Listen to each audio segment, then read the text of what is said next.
नमस्कार दोस्तों, मेरा नाम है प्रदीप चौहान। दोस्तों, देश की मेन स्ट्रीम मीडिया की हालत कितनी ख़राब हो गई है या मेन स्ट्रीम मीडिया अपनी असल ड्यूटी से कितना दूर हो गया है, ये बताने का एक बहुत अच्छा उदाहरण, ताज़ा उदाहरण ये है कि जो मीडिया का काम लोगों की समस्या उठाना, सरकार से सवाल पूछना और दूर दराज की खबरों तक को भी हम तक पहुंचाना है, वो मीडिया फिलहाल एक ही चीज़ में व्यस्त है, वो है मोदी भक्ति और चुनाव में किस तरह से बीजेपी को जिताया जाए। इसके अलावा दिल्ली से दूर बाहर उनको कोई आवाज़ सुनाई नहीं दे रही, वही आवाज़ सुनाई देती है जो बीजेपी उन्हें सुनने को कहती है। लेकिन दिल्ली से दूर उड़ीसा में एक ज़िला है रायगढ़ ज़िला। उस रायगढ़ ज़िला में देश के आदिवासियों को कैसे कुचला जा रहा है या देश के आदिवासियों को क्यों सड़कों पर ज़मीन पर उतरकर सरकार के सामने खड़ा होना पड़ रहा है, इस पे कहीं कोई बात नहीं हो रही। आज हम उसी उड़ीसा की बात करना चाहेंगे।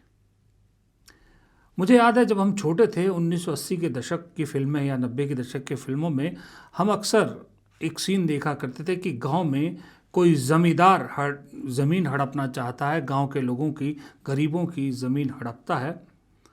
अंत में जब वो गांव वालों को ही अपने हक के लिए ठाकुर के सामने खड़ा होना पड़ता है या बड़े उद्योगपति के सामने खड़ा होना पड़ता है, तब जाके कोई उसमें से हीरो निकलता था। लेकिन उड़ीसा के आदिवासियों के साथ तो ऐसा भी नहीं हो रहा। आदिवासी खुद अपनी ज़मीन के लिए, अपनी माटी के लिए, अपने कल्चर के लिए, अपनी संस्कृति को बचाने के लिए सरकार के सामने खड़े हो गए। रायगढ़ ज़िले में इन दिनों आपको ये खबर नहीं पहुंच रही होगी कि किस तरह से रोज़ाना वहाँ की बीजेपी सरकार और वहाँ के आदिवासियों के बीच में टेंशन का माहौल बना हुआ है। रोज़ाना वहाँ पर आमना सामना होता है, रोज़ाना कोई ना कोई घायल होता है, रोज़ाना किसी न किसी आदिवासी की हड्डियाँ टूटती हैं, क्योंकि हड्डियाँ तो उसी की टूटती हैं ना जो आंदोलन कर रहा होता है। जिसके हाथ में डंडा होता है उसकी हड्डियाँ तो नहीं टूटती। ये अखबारों की कटिंग, ये अखबारों की हेडलाइंस शायद आप तक नहीं पहुंच रही हैं, जो बता रही हैं कि उड़ीसा में क्या हालात हैं, खास करके रायगढ़ ज़िले में। हैरानी होती है जो बीजेपी अपने आप को आदिवासियों की सबसे बड़ी संरक्षण बताती है, आदिवासियों की हितैषी बताते हुए एक आदिवासी महिला को राष्ट्रपति बनाती है।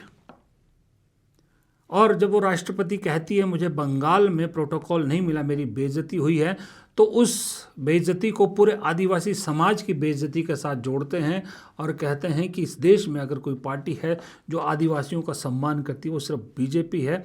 उसी बीजेपी की खुद की उड़ीसा सरकार उन्हीं आदिवासियों को कुचलने में लगी हुई है।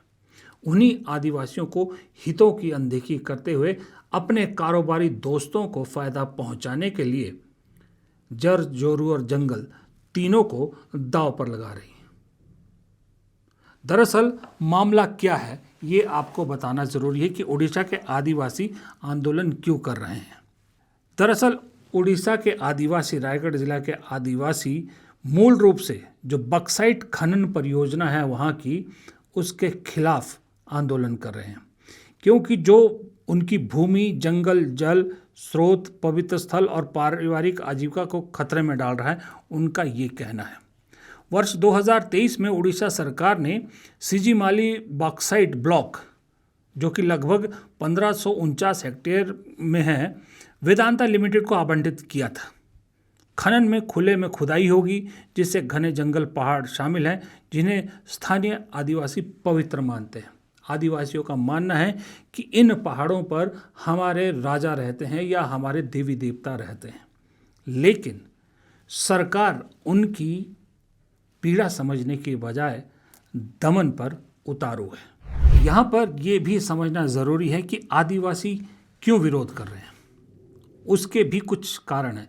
पहला कारण है, आदिवासियों का कहना है कि इससे पर्यावरण जो है वो उसको नुकसान होगा। आदिवासियों का कहना है कि बॉक्साइट खनन से जंगलों की कटाई होगी, जो वहाँ का जो जल चक्र है जिस पे उनके पर जीवन निर्भर करता है वो पूरा नष्ट हो जाएगा। जब पानी ही नहीं बचेगा तो आदिवासी कैसे वहाँ पर सरवाइव कर पाएंगे।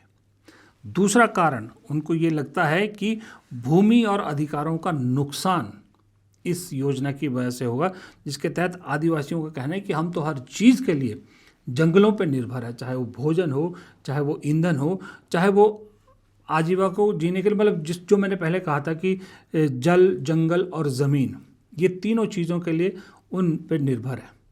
अब अगर उनकी कटाई होगी, उन पर खनन होगी, तो आदिवासियों के हाथ में तो कुछ भी नहीं रहेगा।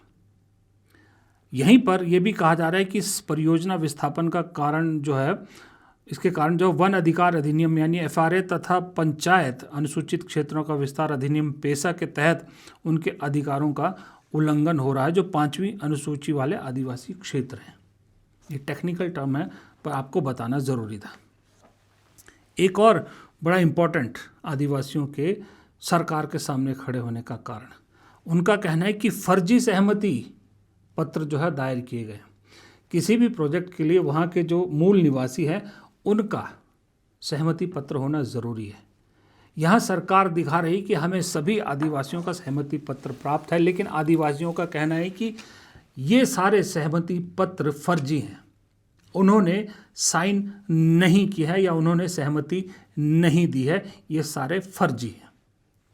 और एक इम्पॉर्टेंट कारण ये भी है कि उनका कहना है, आदिवासियों को लगता है कि इस खनन की वजह से या कमर्शलाइजेशन की वजह से उनकी आजीविका और उनकी संस्कृति पर भी इसका प्रभाव पड़ेगा, क्योंकि आदिवासी हैं तो हर चीज़ जंगल से इनकी जुड़ी है। जैसे मैंने कहा, आस्था, इनकी संस्कृति और इनका रोज़ाना आजीविका जो है वो इन्हीं जंगल से निकलती। जब जंगल ही नहीं रहेंगे तो ये सब कहाँ इनको मिलेगा, और फिर ये किसी भी काम के नहीं रहेंगे, इनके पास कोई ऑप्शन नहीं बचेगा। ये मुख्य कारण है जिसकी वजह से आदिवासी सरकार के, बीजेपी सरकार के सामने खड़े हैं। उस बीजेपी सरकार के सामने जो बीजेपी सरकार अपने आप को आदिवासियों का सबसे बड़ा हितैषी बताती है। अभी जो हाल का विरोध है ना, जो अभी इस अप्रैल में क्यों इस वक्त ज़्यादा गर्मा है, दरअसल इस वक्त जो उग्र प्रदर्शन वहाँ हो रहा है, या आदिवासी जो बिल्कुल तन के खड़े हो गए, उसके सबसे बड़ी कारण है कि हाल ही में एक सगाबड़ी जो भी आप कह लें, गांव में 3 किलोमीटर लंबी सड़क बन गई है, जिससे पूर्णतः खनन का काम शुरू हो जाएगा। और ये पहला कदम मानते हैं आदिवासी कि ये सड़क बनना पहला कदम है खनन का काम शुरू होने। इसकी वजह से टेंशन ज़्यादा बढ़ गई है। इसकी वजह से आदिवासी एकदम प्रशासन के खिलाफ खड़े हो गए हैं। अच्छा, अब तक जो आंकड़े बता रहे हैं, जो अखबारों की खबरें बता रही हैं कि अब तक इस संघर्ष की वजह से करीब करीब 70 से ज़्यादा लोग जो हैं वो आदिवासी घायल हो चुके हैं, 58 के आसपास पुलिसकर्मी घायल हो चुके हैं, और ये धारा 144 लगा दी गई है, CRPF तैनात कर दी गई इलाके में। इतनी टेंशन हो गई है। अब उड़ीसा क्यों ज़्यादा इम्पोर्टेंट है आदिवासियों के हिसाब से, वो भी एक इम्पोर्टेंट हिस्सा है, क्योंकि उड़ीसा की कुल आबादी का 22.85% आदिवासी इलाका है, 22.85%। और यहाँ पर 62 समुदाय रहते हैं आदिवासियों के, जिनमें से 13 समुदाय वो हैं जिन्हें विशेष रूप से कमज़ोर जनजातीय समूह यानी PVTGS कहा जाता है, जिन्हें मान्यता प्राप्त है, जिनके संरक्षण की बात कही जाती है, जिनको संरक्षण देना ज़रूरी है।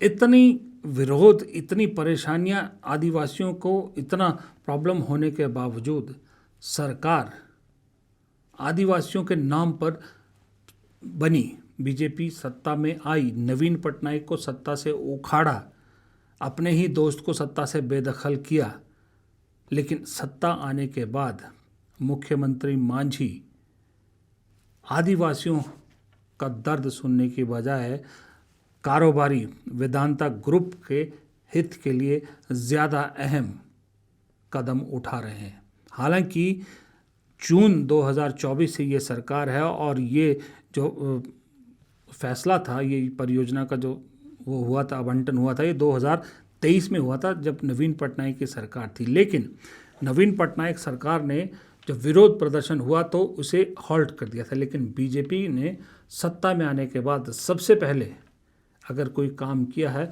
तो आदिवासियों को उनकी जड़ों से उखाड़ना और अपने दोस्त, कारोबारी दोस्त वेदांता ग्रुप का काम आसान करने का काम किया है।